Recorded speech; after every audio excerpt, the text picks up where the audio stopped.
अहम खबर देंगे। शहबाज शरीफ की जमानत खारिज करने की दरखास्त मुस्तरद करने का तहरीरी फैसला जारी कर दिया गया। अदालत ने 25 मार्च को मुकम्मल इत्मीनान करने के बाद शहबाज शरीफ को हाजिरी से इस्तिस्ना दिया है। शहबाज शरीफ को इस्तिस्ना के खिलाफ FIA का मौक़िफ़ जानदार साबित नहीं हुआ। फैसले में कहा गया है ज़ाब्ता फौजदारी में कोई शिक मौजूद नहीं जो ट्रायल कोर्ट को अपने फैसले पर नज़रसानी का इख्तियार दे। ट्रायल अदालत अपने ही फैसले पर नज़रसानी का इख्तियार नहीं रखती। स्पेशल जज एजाज हसन ऐवान ने गुज़िश्ता समाअत का तहरीरी हुक्म जारी किया था।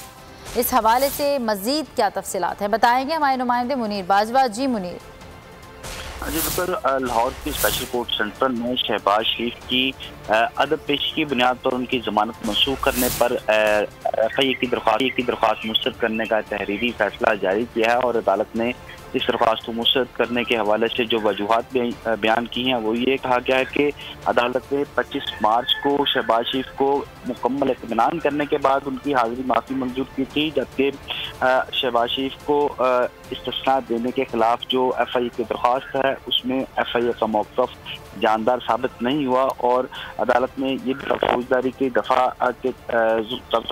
तहत अदालत अपने ही फैसले पर नज़रसानी करने का इख्तियार नहीं रखती है और इस हवाले से FIA की जानिब से दायर की गई शहबाज शरीफ के खिलाफ दरख्वास्त जो है वो मुस्तरद की जाती है।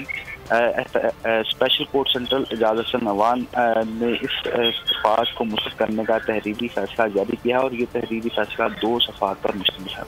बहुत शुक्रिया मुनीर बाजवा अपडेट करने के लिए। सब्सक्राइब करें और बेल दबाएं ताकि कोई खबर रह न जाए।